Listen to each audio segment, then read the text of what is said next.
Martin Baron qui est sélectionné en équipe de France de cécifoot actuellement sur un stage à Lens. Donc toi Martin, tu as participé aux Jeux paralympiques de Londres en 2012. Tu as une grande expérience des compétitions internationales et de la préparation que ça nécessite.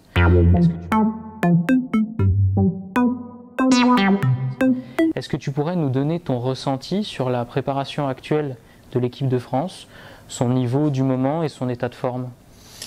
Sur la préparation actuelle, c'est clair que c'est un moment particulier qu'on vit actuellement, ça, je vais l'apprendre à personne.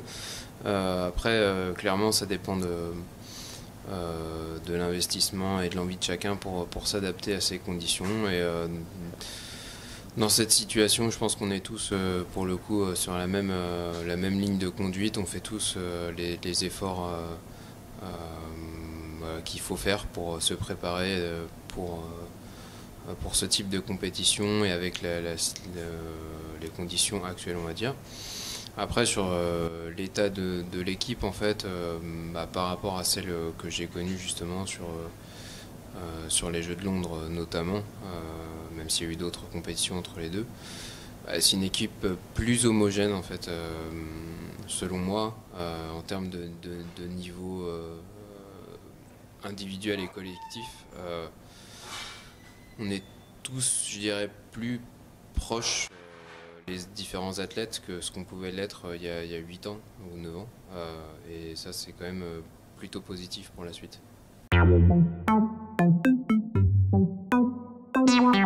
Tu penses qu'actuellement, l'équipe, comparativement à celle qui était aux Jeux de Londres, est plutôt en avance sur la préparation ou plutôt en retard? En avance ou en retard, ça c'est difficile à mesurer tant qu'on ne s'est pas confronté à d'autres équipes. Voilà, en 2012, si on fait un bref retour en arrière, clairement on avait pu un petit peu comparer notre forme par rapport à d'autres équipes. Sur le long de l'année, là c'est vrai que c'est une situation qui nous oblige à travailler de notre côté sans vraiment penser à ce que font les autres et à ce que peut être notre niveau par rapport aux autres, par rapport aux adversaires. Donc voilà, c'est difficile de savoir si on est en avance ou en retard par rapport à ce qu'on pouvait l'être dans le passé, mais voilà, moi ce que je remarque c'est vraiment un niveau homogène en fait entre les différents athlètes, et ça, comme je disais, c'est positif.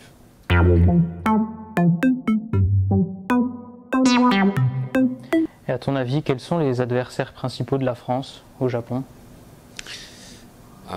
Sincèrement, il n'y a vraiment pas de mauvaise équipe aux Jeux paralympiques, hein. C'est vraiment le top 8 des meilleures équipes mondiales. C'est très compliqué de mettre des équipes vraiment en dessous d'autres. Évidemment, si on prend le palmarès, voilà, le Brésil reste la numéro 1, l'équipe la plus forte. La Chine est très forte aussi, a fait des bons résultats sur leur continent ou même sur les compétitions mondiales. Les Espagnols sont toujours présents sur les podiums européens. Les Argentins sont très forts aussi et ont des excellents résultats. Enfin, voilà, concrètement, il n'y a vraiment pas d'équipes qui sont vraiment beaucoup en dessous. Ça va être très très serré, à part si vraiment des écarts se sont créés dus à la Covid. Mais sinon, il n'y a pas de raison en fait, qu'il y ait beaucoup d'écarts entre les différentes équipes.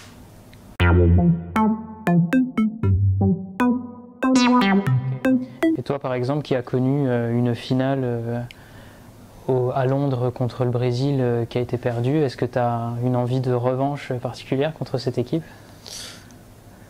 Une envie de revanche, c'est évident, mais en fait, au-delà de contre cette équipe, c'est forcément. Enfin, on a souvent envie de faire mieux dans la vie, de toute façon. Donc, pour le coup, le sport et le cécifoot n'échappe pas à cette règle. Donc, il y a forcément une envie personnelle et collective de faire mieux que cette seconde place à Londres.